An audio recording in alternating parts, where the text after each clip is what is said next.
कहते ओ अल्लाह ताला बड़ा गफूर रहीम है जी, जो मर्जी करो, अल्लाह ने साड़ी नमाजा नहीं चाहिए। और भाई अल्लाह ने कब कहा है कि मुझे तुम्हारी नमाजें चाहिए? अल्लाह तो कहता है तुम्हें तुम्हारे लिए नमाजें चाहिए। और नमाज को इतना कैजुअल बना लिया हुआ इन्होंने। सही मुस्लिम के अंदर हदीस है, आप सल्लल्लाहु अलैहि वसल्लम ने फरमाया, बंदे के कुफ्र और इस्लाम के दरमियान फर्क ही नमाज है। जो नमाज पढ़ता है वो मुसलमान है, और जो नमाज नहीं पढ़ता वो पाकिस्तान के शनाख्ती कार्ड में मुसलमान है, अल्लाह की डेफिनेशन में वो अमलन काफिर है। सही मुस्लिम इंटरनेशनल नंबरिंग के मुताबिक 246 नंबर हदीस है। आप जाके पीडीएफ खोल लें, इस्लाम 360 में जाके 246 नंबर हदीस सही मुस्लिम किताबुल ईमान चैप्टर में खोल के देख लें कि बंदे के कुफ्र और इस्लाम, शिर्क और इस्लाम के दरमियान फर्क ही नमाज है।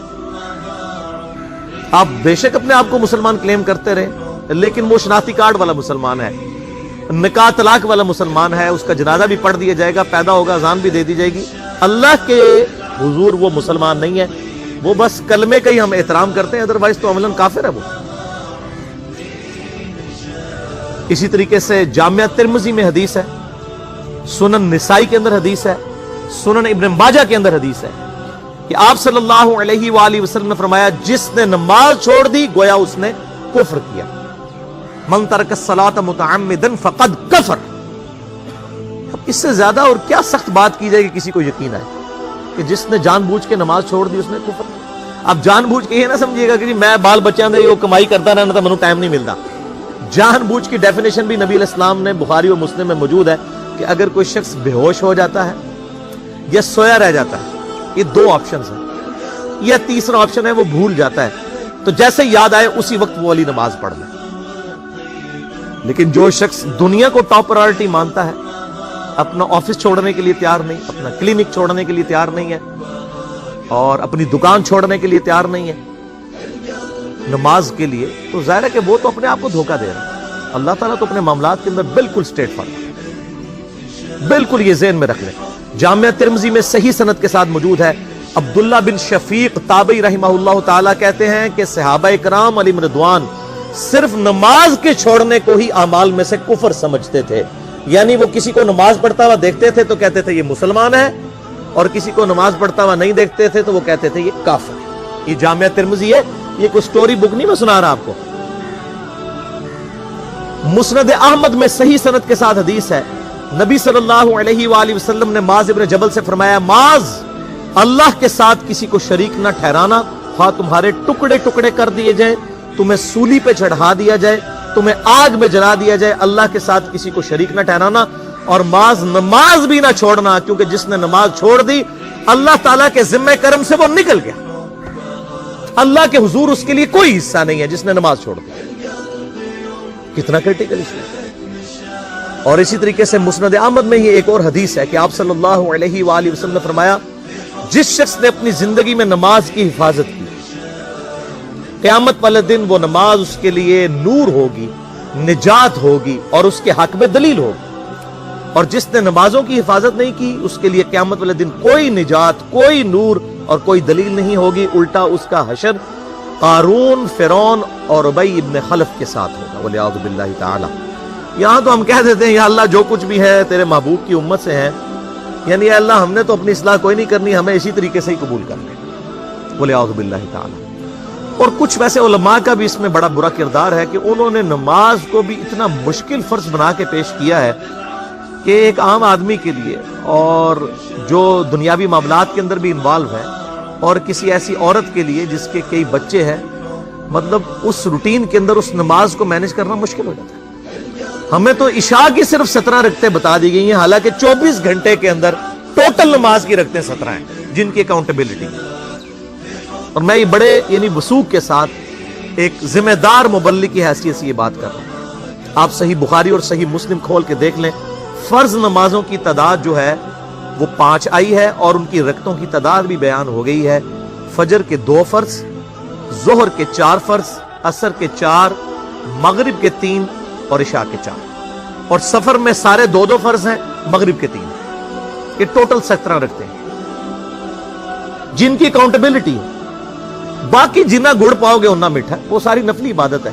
वो बुखारी और मुस्लिम दोनों में हदीस है جس نے فرض کے علاوہ 12 رکعتوں میں استقامت کی، اور وہ 12 رکعتیں آپ صلی اللہ علیہ وآلہ وسلم نے پڑھ کے بھی بتائیں، اور امہات المومنین میں سے سیدہ عائشہ نے، سیدہ ام سلمہ نے، سیدہ ام حبیبہ رضی اللہ عنہن نے روایت بھی کی کہ 2 فجر سے پہلے، 4 ظہر سے پہلے، 2 ظہر کے بعد، 2 مغرب کے بعد، 2 عشاء کے بعد، یہ 12 سنت موقدہ، جس نے یہ پڑھی اسے جنت میں محل ملے گا۔ اگر کوئی نہیں پڑھتا تو گنہگاری والا معاملہ کوئی نہیں ہے۔ اسی طریقے سے اس کے علاوہ ایک اور وطر کی نماز ہے جو سنت موقدہ ہے، وہ سیدنا مولا علی رضی اللہ تعالیٰ عنہ علیہ السلام کا قول ہے کہ وطر سنت ہے، سنت ہے، سنت ہے، مگر اسے مت چھوڑو۔ ہے سنت ہے لیکن تاکیدی ہے۔ آپ صلی اللہ علیہ وآلہ وسلم نے سفر میں بھی وطر اور فجر کی 2 سنتیں پڑھی ہیں، لیکن یہ صرف افضلیت کے اعتبار سے تاکیدی ہیں، ان کی کاؤنٹیبلٹی کوئی نہیں ہے۔ البتہ یہ ضرور ہے، سنن ابی داؤد میں ایک حدیث ہے کہ جس کی قیامت والے دن فرضوں میں کوتاہی نکل آئے گی تو اللہ تعالیٰ فرمائے گا میرے بندوں کی جو نفلی اور سنت عبادت ہے اس کو تول لو اور فرضوں کے ایکویلنٹ قبول کر لو۔ تو آپ اگر یعنی سنتیں پڑھیں گے تو اس کے ایکویلنٹ نفلوں کی کوتاہی پوری ہو جائے گی، ادروائز اکاؤنٹیبلٹی اس کی کوئی نہیں ہے، یہ ذہن میں رکھیے گا۔ صحیح بخاری اور مسلم دونوں میں حدیث موجود ہے، ایک صحابی آئے، انہوں نے کہا یا رسول اللہ صلی اللہ علیہ وآلہ وسلم میں جنت میں جانا چاہتا ہوں، مجھے کوئی شارٹ کٹ بتا دیں۔ آپ صلی اللہ علیہ وآلہ وسلم نے فرمایا اسلام لانے کے بعد نماز، فرض نماز کو قائم رکھ، پھر فرمایا فرض زکوٰۃ ادا کر، فرض روزے دے، روزے جو ہیں وہ ان کو ادا کر اور روزے رکھ۔ حج اس وقت فرض نہیں ہوا تھا، وہ زندگی میں ایک بار۔ تو اس نے کہا یا رسول اللہ صلی اللہ علیہ وآلہ وسلم جتنا آپ نے مجھے بتایا نہ میں اس میں ایڈ کروں گا نہ اس میں سے کوئی چیز مائنس کروں گا، اور یہ کہہ کے وہ چلا گیا۔ آپ صلی اللہ علیہ وآلہ وسلم نے فرمایا اگر کسی نے کسی جنتی شخص کو دیکھنا ہے تو اس کو دیکھ لو، جو یہ کہہ کے گیا کہ میں فرض نماز سے زیادہ کوئی نماز نہیں پڑھوں گا، صرف فرض روزے ہی رکھوں گا، فرض زکوٰۃ ہی دوں گا۔ اب روزہ اور زکوٰۃ میں تو ہمارے علماء کو اور عام پبلک کو بھی جو دیندار لوگ ہیں ان کو ہضم ہوتی ہے کہ کوئی شخص یہ نہیں کہتا کہ بھئی پیر اور جمعرات کا روزہ، صحیح مسلم میں حدیث ہے کہ آپ صلی اللہ علیہ وآلہ وسلم کے نفلی روزوں کی یہ روٹین تھی۔ کوئی آپ کو یہ نہیں کہے گا کہ جس نے جمعرات اور پیر کا روزہ نہ رکھا اس کے رمضان کے روزے ہی قبول نہیں ہوں گے، کوئی کہتا ہے؟ کیونکہ ان کو پتہ وہ نفلی ہے۔ اسی طریقے سے زکوٰۃ تو صرف 2.5% ہے نا، باقی تو نفلی صدقات ہیں جتنے مرضی دیں۔ کوئی شخص نہیں کہتا کہ نفلی صدقہ نہ دیا تو آپ کی زکوٰۃ بھی قبول نہیں ہوگی، الٹا یہ کہتے ہیں وہ بس جی زکوٰۃ دے لو تو باقی سارا مال پاک ہے۔ لیکن جب فرض نماز کی باری آتی ہے تو اس وقت وہ 12 رکھتے ہیں بھی سنت موقدہ بیچ میں گھسیٹ دیتے ہیں، وہ بھی صرف فضیلت ہے۔ ٹوٹل 17 رکھتے ہیں، 2 فجر کی، 4 ظہر، 4 عصر، 3 مغرب، 4 عشاء۔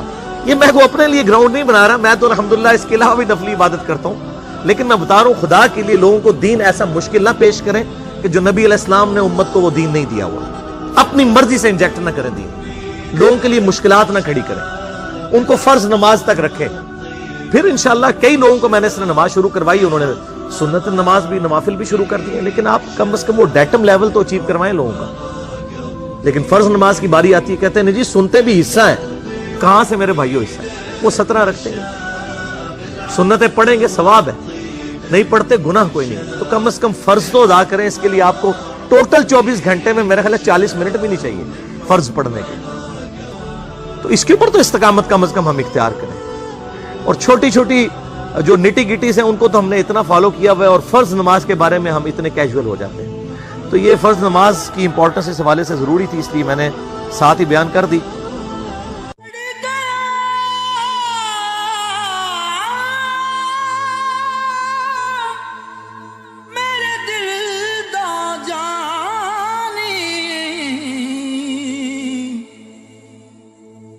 میں ککھوں وانگر رل گئی، پھلاں نال نازک جندڑی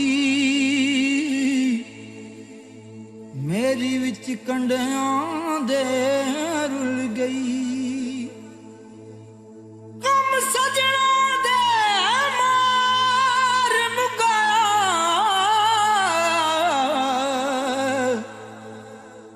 تے میں اتھروں بن کے ڈل گئی، ایک مایا تیری یاد نہ بھلدی،